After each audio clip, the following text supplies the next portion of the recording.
Hey, what's going on, everybody? Welcome back to the Absolute DMV podcast.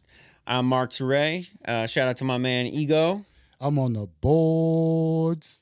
And we're a man down today. Our guy Ace Boogie is out. Boogie's out. He's on vacay, doing the family vacation. He needed it. He had a long, couple months. Actually, he's been needed since his birthday. Yeah. Yeah, he's been hustling, you know what I'm saying, especially for the pod and also, doing the family thing.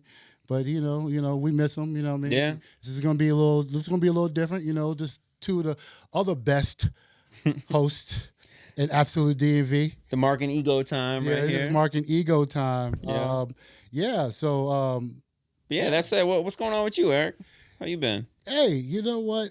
It's been a really, really trying time of, doing a lot of engineering, a lot of producing. Okay. And again, it's good, but it's for our brand. Yeah. We're doing, like I said, if you don't know, we are a Absolute DMV network. We're producing other products under our network. Boss Player has his channel on our network, so we're now pushing him, and that's actually adding more content or more stuff that the DMV does hold. And so pop culture revolution is part of the channel, and I want y'all to go and check them out. And also leave comments if you have anything to say and anything you want to talk about. Leave a comment so he can see that. Like, comment, subscribe, and check him out.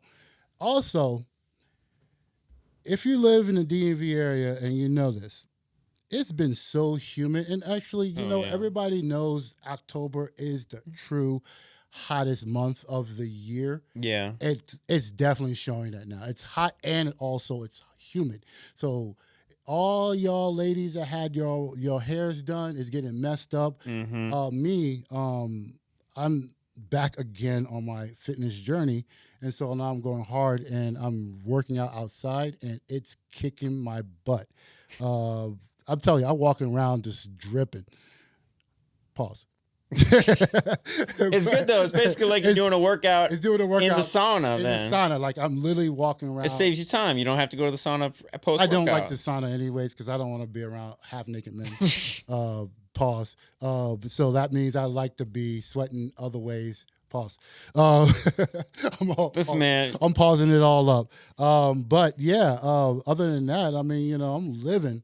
Like I said, I'm excited about the future of our adventure. Like I said, and also at the same time, like I said, me and Mark Teray are doing music. Mm-hmm. We're going to start dropping music. Yep. Actually, the network is going to start dropping interviews for other new music. Mm-hmm. So you start looking at AKA Pseudo Tiny Desk. Something like that. We got to figure out. We got to play around the name. We do have a small desk here. We do have a small desk. The name's that name's taken, so we got to do something. We'll play on. We'll figure it out. The basement tapes. I don't know something. Yeah, something like that. We'll figure it out. But yeah, no, we got a cool space. We got the studio now hooked up, and we got a lot of dope artists that I've worked with, Ego's worked with, that really have a lot of great content that we want to kind of highlight. So and we got some people from Facebook that actually wants to come in. Yeah, absolutely. And So what about you, Mark Teray? Shoot, man, I'm chilling. All's good. Got a couple shows coming up, which I'm just prepping for, but yeah, man, just honestly, just trying to get around. Like right now, I don't know if y'all anyone who's doesn't aware or been living under a rock. Like the D and the DMV is being stressed. DC, we got the National Guard. Yo, they're out in force. And they're shutting down some of the most popular, like the U Street corridor. 14th and U was like one of the biggest intersections as far as nightlife. And they shut that down and doing checkpoints and all this stuff. And again, this is all following the Doge guy who got beat up, which again, DC don't play. Richard Spencer came around and he got punched twice in broad daylight doing interviews. He's a replacement of Musk. He was like one of Musk's like top guys in the Doge team. Yeah, I guess he's probably like the vice president, or if not part of the party of that, right? He's one of the higher ups. I don't know how he's only like 20 something years old. He's like a young buck, but it was like him and a couple other like young white guys who were just slashing all the fundings and everything. And now he out here trying to go clubbing and getting love in DC. And nah, DC So don't he play went to the that. clubs thinking that he was Yeah. safe. He's out having a fun, trying to be a fun time. Like he ain't just mess up everybody in the whole damn He country. doesn't realize DC, or if not, the DMV don't play. You already Mm-mm. messed with my money, my livelihood, my family, or whatever. We already struggling. Even though we'll get by, this is what we do. The DMV does hustle. We do very well hustling. Mm-hmm. We do very well of trying to cope. But if you're an enemy or you're in the streets, Yeah. everybody gets it. Doesn't matter who you are. Mm-mm. And on top of that, it's like, again, Trump out here talking about he's doing this because there's waves of violent mobs of criminals roaming the streets. The last time that happened in D.C., I believe he was involved in that. It was like January 6th, something. You remember a crowd of... That was a real big mob that, Yeah. went out and, hit one place and people died. And they hit police officers, assaulting police officers. You want to talk about waves of mobs of criminals assaulting police officers? Didn't you get a lot of them out of the prison? Yeah, and then he pardoned them all. So talk about one guy who better get a pardon. On U Street, when the corridor was closed down, my man threw a foot-long Subway sandwich at a National Guardsman, hit him in the arm. He's got a felony charge now for assaulting a police officer. Dude, you know how passionate DC is? Their days of the $5 footlong are long gone. That footlong probably cost my man like $20. And he still chucked it at the guy. I know. Again, that's dedication, right there. He's like, this foot long goes for you. Yeah. And then pause. I was just thinking you were going to do I know. that. And there you go. After I said it, I was like, this sounds really, really plausible. But yeah, I mean, he got a felony, and I heard there's more stories. I heard this one of Boss Players man got like put in jail for a rear tint on his car because it didn't look like it was I guess legal. And that's crazy. DC is literally, it's like a Wild West. Straight up. Yeah. Like, again, if you thought about it back in the day, I forgot, sheriff or any, let's say military or police back then, they felt they had all the power, and civilians don't mean nothing. Their rights are nothing. That's what now is happening. And I think people need to step up. And I think actually, the mayor is stepping up because it does show the community. It shows that she needs to step up for the community. She's supposed to be the voice of the people.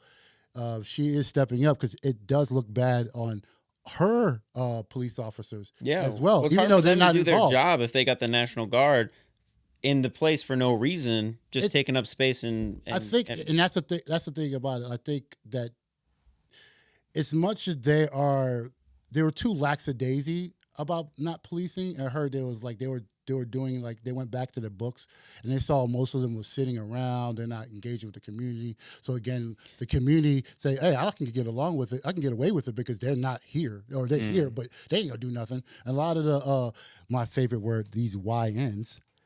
These YNs were literally are young, 13, 12 or whatever, doing a lot of crime, and knowing that I guess the police officers in the local area they can't touch them because they automatically have to go back to their parents. The parents was like, why you touching my kid? I'm gonna sue. It's always it was like a way that they knew all right, if we touch these kids, we're gonna get sued. The department's gonna look bad or whatever. So they step back and not do anything. Which happens is regular people that live in the DMV or not the DC area are getting robbed. people are dying. I heard 2 female girls killed elderly to rob them and stole their car and wrecked it. And then they acted like it was okay because they knew they won't be in jail. They'll be in juvie. It's so crazy. And I'm going to go back to what I think, and maybe showing my age.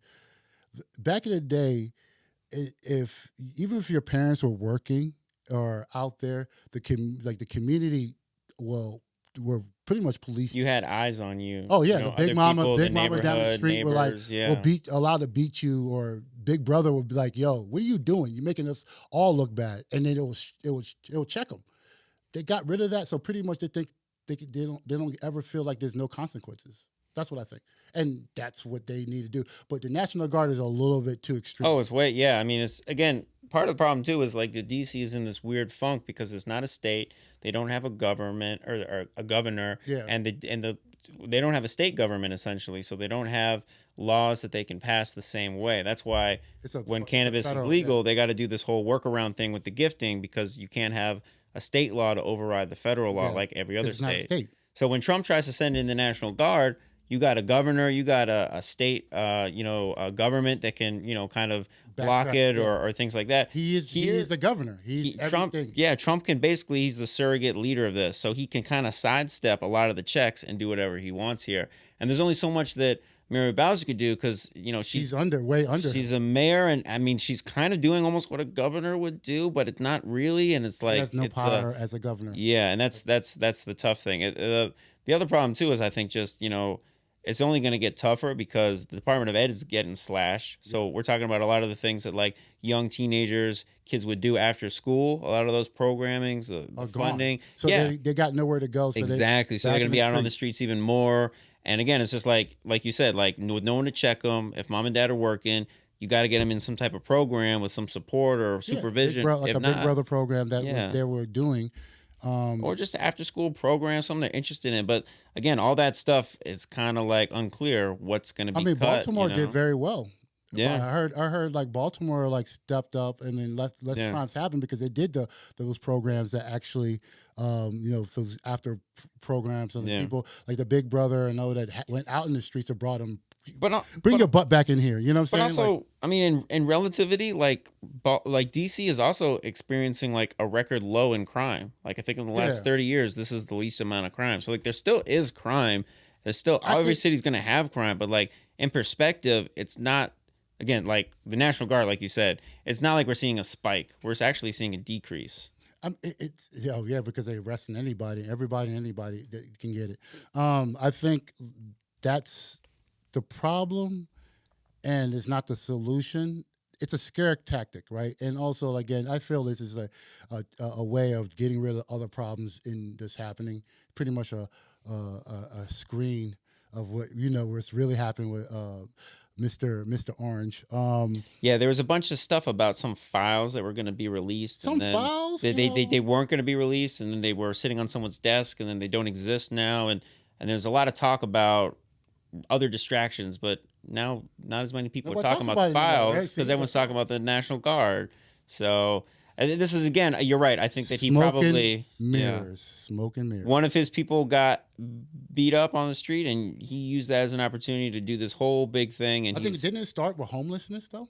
No, it started with the guy from Doge getting beat up, and then that prompted him to go out on Truth Social and say that like the U.S. or D.C. is like more crime-ridden than ever. And again, the statistics don't match that. But then part of the problem, too, also, you're right, homelessness, part of his initiative is not just checking and setting up things like that, but he's getting rid of all the homeless encampments. He's telling these homeless people, basically, you got to go. He's given no clear direction where they're going to go. He's just putting them on a bus, and we don't know where they're going, really. There's not a real plan of that. He basically said somewhere far away from here.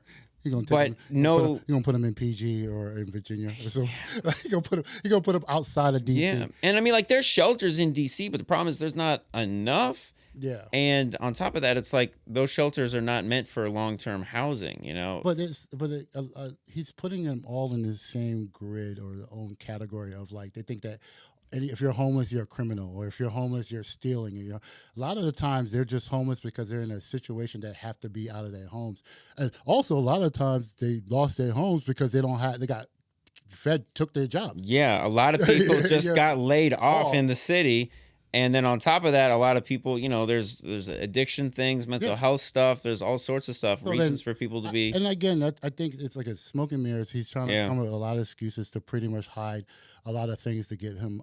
Like he's pretty much trying to make another highlight moment without being caused to be kicked off the office. And I'll tell you, it's a shaky situation in the DC area. To be honest, I don't even want to go to DC anymore. I'm straight. I'd rather go to Virginia or stay in Maryland and not do anything because DC is a wild west. I'm hearing a lot of people leaving the metro, getting tossed. Like it's scary. Yeah. And what's the point? What is the point? Now you want people not to come to DC, which you have a problem with people wasn't spending money. Definitely not going to spend money if I'm not going to go to DC. No, I mean, again, I watched an interview and it was like all these tourists, people out at restaurants wondering why the heck people in military, National Guard, like outfits are walking around with long rifles on the street. Like that's not inspiring like a friendly environment for a tourist, you know? Nope. So. And that was also them. Like I heard they were trying to take something down in museums. I think they were doing, didn't they? They were like trying to change the museums. Yeah, Trump is talking about he's trying to change that, and then at the African American History Museum, he's gonna like all these. He got the Kennedy Center he working on too. He made himself the head of the board. So his wife is gonna be he's gonna change the name. He's trying to do something about that. He's trying to name it after her or some nonsense like that. And then he fired the old board. He put all of his cronies in. They elected him as the head of the board, so now he can do basically whatever he wants. And then I don't know. It's just slowly but surely he's kind of sinking his teeth into every little thing. It's, if you don't know, just because Mark's here, we talk about politics. It's not that. It's just these is current events that literally we need to talk about because it actually sucks being in this area. Yeah. Like I love this area. I love the fact that we do have a trifecta of different, like, we go to DC, you want to have different DC, they go to restaurants there. You can go to Virginia and be in a certain way. And in Maryland. Now, like, he's trying to like pretty much segregate DC to be. He's trying to basically turn it into Trump Town almost, where he's got control over that. He's got control of the Kennedy Center. He's going to bring in the National Guard and take over the policing almost. Like he's trying to do his own thing. This son of a bitch. Yeah. Shout out to my man Felony Footlong though. He's the guy. Yo, shout out to him, and he needs to get a pardon for real. And throw footlongs at the same time, and they don't know what happened. There you go. It'll work way better than that Pepsi ad where Kendall Jenner brought the Pepsi over. Oh my gosh, that's funny. It's like then she get hits with a footlong. There you go. Exactly. The footlong is gonna be the new. It's gonna be the Felony Footlong. Yeah. Oh, yeah. That would be funny if he started that. Defending footlong, and that's gonna be the new chair, the new folding chair. Oh yeah, exactly. Yeah. Like, he has a footlong. Don't mess with him. Yo, watch out. Watch out. My man armed with a folding chair and a footlong. Careful. Yeah. So, if you also, like I said, this is the first time we're actually talking about this on the pod. I actually just watched Sinners. It was actually a great movie for the budget that I'm sure they had, and it turned out it was so good, and I was like, man, they better have a part 2. But actually, the way they ended it, it could. Yeah. I saw it recently too. Bruno and I watched it. We were blown away. I kind of knew just from like scrolling on TikTok, like one or two scenes. I knew there was some supernatural element involved, but I didn't know what the main story was, but it was really good. And again, just trying to avoid spoilers, but it's kind of like From Dusk Till Dawn, that old Quentin Tarantino movie without the funniness of it. Yeah, it wasn't a comedy like that. And it was like, that movie was like bank robbery heist with George Clooney and Quentin Tarantino, actually. It wasn't a Quentin Tarantino movie. It was directed by Robert Rodriguez, I think. But they're real close. I think that's when he started his directing journey. Because technically after that, everything was like that. Exactly. Yeah. And like Selma Hayek was in that. There was a lot of people in that. But it's a movie that like switches genres halfway through. And that's a surprise. And this movie kind of does that too. But the theme of it isn't bank robbery. The theme is, it talks a lot about sort of like race relations in like, I mean, when is this set? Like the 40s? The 50s? 50s, yeah. The 50s, kind of like the transition between, like, this is when it was still segregation. There was still the black town versus the white town. A southern kind of feel, because they were talking about like I said, if the brothers, there was one person, but the brothers came from the north, went down back to the south, and pretty much brought the same kind of knowledge. I'm wrong. It's in the 20s because they were in Chicago, working with Capone. Okay. So this is like because I remember they were in a war. It wasn't World War II. They were in World War One probably. And that's how they get the military back. Exactly. And then they were up there. They're basically like bootleggers and doing stuff with Capone. But then they came back to the South, their hometown. They were known for like the high rollers, and they were like, "Why you're back here?" And they understood they can do bigger things in the South than you can do in the North because there's less restrictions. But ends up being, like I said, I love the way Michael B. Jordan. Yeah, and shout out to him actually. I first saw him. He first started out, at least when I got aware of him, in The Wire. One of the best, most tragic storylines. Yeah, little guy. Yeah. But yeah, shout out to Michael B. Jordan putting Baltimore on the map there with that. No, but the fact that like watching it looked like two twins. They really, because he had totally different like mannerisms. Both. Not just he played two different personalities. He played it very well. Yeah. All the other actors, and I think I remember a lot of that. They kept playing the part with the big guy of trying to get back in the barn. Yeah. You know how many times they reskidded that like on social media?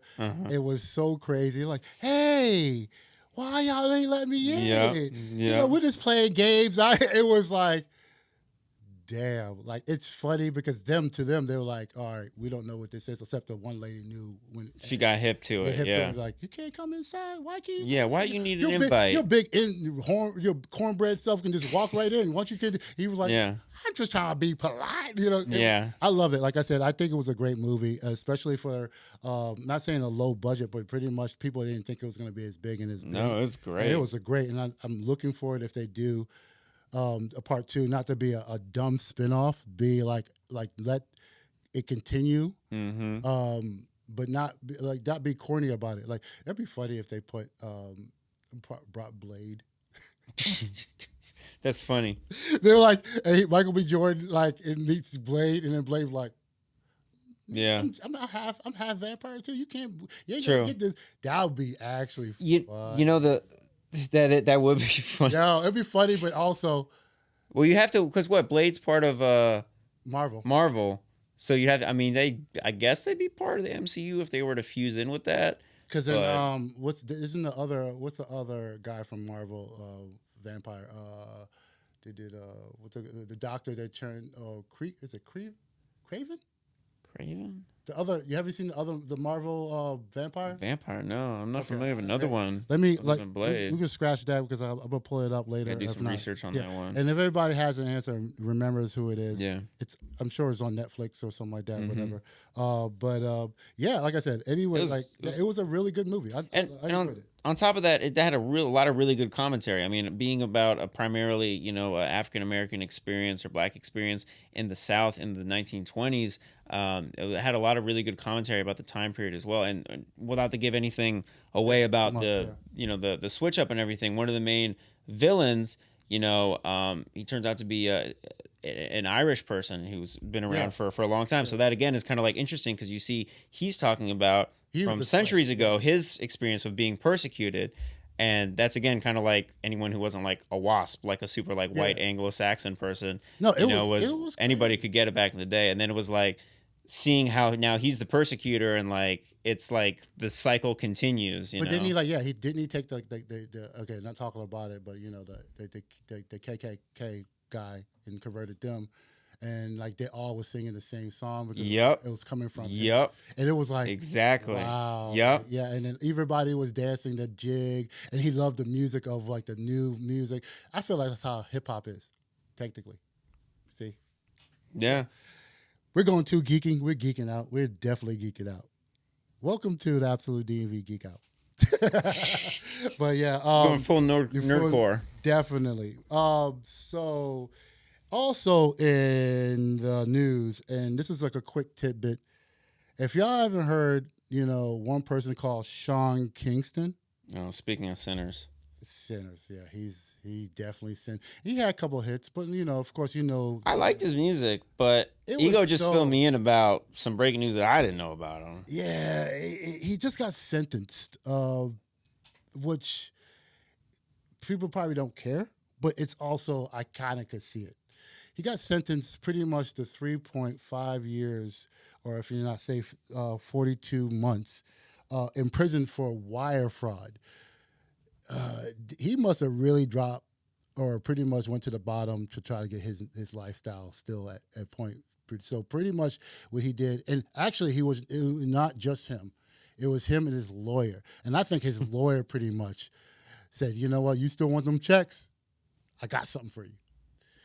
He went along with it. He had a clean record, supposedly had a clean record, but then he used to actually say all the stuff that he when he was a hit. Well, I guess not a one hit wonder, but he was He had a couple big hits. He had a couple hits at the 2000, I think 2000 mark. I think he was definitely in the it was like in the 2010s, like early 2010s, Yeah. like 2015, 2016. Yeah, he was like 16 years old, but he was out there with Justin Bieber. Nicki He did a Minaj. feature with Nicki Minaj. He had like features, but he was killing it. The reggae kind of feel of it. Yeah, he was all over the top 40. Yeah, top 40s, and so I think they pretty much said wire transfer. The person, like he said, all right, here's my jewelry. I'm selling my jewelry. I'm selling my cars. I'm selling all these items that make money. Kept the items and the money, and then disappeared. So he would like set up a thing on like a social media or WhatsApp or whatever. Say I'm auctioning off my whatever ring I wore on this music video. Yep. People will buy it, send him the money. He just never send it, and then just like delete the number, delete the platform. Disappear. Damn. So he got up to like I think a mil of these items, which still that would definitely involve the feds to pretty much say, you know what, this is some shady-ish, and he got sentenced today, I think. So he will be out. Maybe he'll have some. For time served, he might be able to out earlier. But that's crazy that he's part of the Fed family of people of the of hip hop being put in that situation, which is weird. I'm just amazed that he thought that would work. Because like if you're doing it yourself, it's not even like going through someone who like has the ring that you wore. It's like you are putting it up. And then you're cheating someone. Like you just expect them to just be like, oh, well, I just lost 10 grand, but whatever. Like, no, of course they're going to report that. They're going to talk to some people. Dude, it's not And eBay. then you're doing it to the point where you're getting $1 million from probably like 100 different people or whatever. It's like this is not eBay, and they just shut their account and you just this ain't Amazon Prime where you could just cancel some stuff. No. They were like, we could cover that $100,000 car. No, they were like, you're going to get it's going to be involved. The feds are going to be involved. It sucks to be you. I mean, hopefully after you get out of the situation, you're involving yourself in these shadiness deals and go legit. Go make a song or something. Like do something with yourself. I mean, I'm probably past that point, but I feel, I just want to let y'all know a little tidbit. And question, have you ever been swindled by somebody who was supposed to be legit or somebody scammed to be legit, and you sent money and it was a fraud, fake, or whatever? Let me know. Mark, have you? There was one. I can't remember. I think I talked a while ago about how my dad almost got swindled, but I almost got swindled too. Or I bought a TV from Best Buy, and as part of the promotion, I was get a discount if I were to sign up for the Best Buy credit card and use that for the purchase. So I did it. And then the next day, at like 8 in the morning when I'm just waking up, I get a text message from Best Buy asking me to click a link and confirm some details regarding them sending me the new car that I just signed up for. So I'm clicking it because it's relevant. I just did it. And I quickly get hip to, like, once I click the link, just how shady it is. Like, some just don't feel right. It's asking me for stuff that, like, doesn't seem relevant. I thought it was just going to be my address for them to ship it to me. I'm like, nah. So I look back out. And then I ended up basically just like putting my the temporary like protection on my what do they call it, like the credit or whatever, just like a protection just in case. But basically I think either somebody at Best Buy was being shady or some type of public record, got leaked, and then people hit you up with a scam thing, posing as, and again, it's short time frame. It seems like it really was legit, like Best Buy reaching out. Literally, like if they're connected to certain websites or certain documents, they can get exactly the purchases and actually jump on. And back then, it was easier than now to pretty much say, hey, I saw you made a purchase. Hey, and you're like, this is perfect timing. Or if you're busy, whatever, you get caught. Yeah, I had a lot of times something happened to me, but we can go in a different thing. I don't want to go so deep.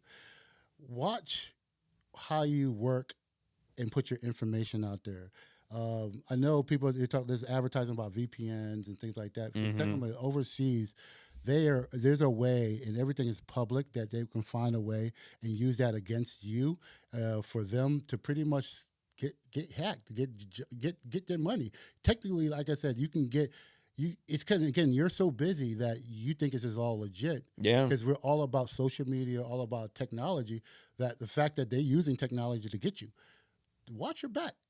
I will say, thankfully, a lot of the spam calls, because like my wife and I, we bought a place last year, so we took out a mortgage, and that again is another public record. We get a lot of stuff being like, "Hey, would you like to consolidate your loan or mortgage or this and that?" Just a couple steps away from finishing, but they also are kind of dumb with how they do it. It's the same message again and again and again. I'm really worried about when they get their hands and figure out how to use AI well. Because then they can. But that's what they're doing. You're using AI as. They're not doing it well right now, though. It's very easy to see that it's fake. But then also, it's hard for them because then when AI also has a way to like say, all right, we're scamming. Because now when it pulls up, it says scam. Because like scam likely and all that stuff. So because they now they know it's been sent out. The algorithm says this is the same thing they're sending out to all of it. Scam. Watch out. This is automatic spam or whatever. If you want to answer it, that's on you. We're letting you know it's spamming or spam whatever. likely, yeah. So, but then just like with their email stuff, like if they figure out, get that polished, and start using like Gemini for bad and everything. I learned from the government. If you scroll over that address and it shows a different address than the actual, if it's like it was like Gmail, then it's not legit. If it's like you scroll over something that's not part of the company, you should know it's spamming or what's it called? Phishing. It's phishing. Yeah, that's what it's called. They try to reach out to you, being like, "Hey, this is so and so from Rock Nation Records. We want to sign you, rocknation@gmail." And I'll be like, "Oh yeah, that's great." Click. Yeah, and they were like, call right back. Did I say, hey, click? They'd be like, all right, you know what? And then I'll just block them. My friend puts his toddler on the phone and lets them talk to him. No, run them in circles and waste their time. I answer the phone, dude, to be honest. But like I said, this is a short one. Like I said, this is me and Mark Teray geeking out. You know what I'm saying? We have to still put out content for y'all. Probably if I talk too much, let me know. Probably I do. I don't care. And if any of y'all have seen Sinners, let us know. Because personally, I love it. Everybody's I've been trying to avoid the spoilers and just saying there's a genre shift just because it is a more recent movie. I mean, I feel like, I don't know, if it's been out for... Once we get past a couple more months, I feel like if you ain't watched it yet, that's your fault. I mean, it's actually it was on Netflix or something. It has been on Netflix for a little while now. I'm sure that some way, somehow, you're gonna see it for free. Yeah. And like I said, about the scamming, if you've been scammed, put it in the comments. See what you give us a story. I don't care. We'll try to talk about it. And also, I know y'all tired of hearing the DC drama. If you feel you have something that happened to you or happened to a loved one that this BS is happening to, and you have something to say, well, like and comment, subscribe, or talk about it. You know what I'm saying? We want to hear all your stories. Also, if anyone has ever been hit with a footlong, like in a food fight or anything, just let me know. Does that actually hurt? Like, pause. He said, pause. Get hit with a footlong. If you get hit with a Subway sandwich. Thank you. I'm like, yo, I'm not going to say that. Absolute DMV. Yeah, we out. Yeah.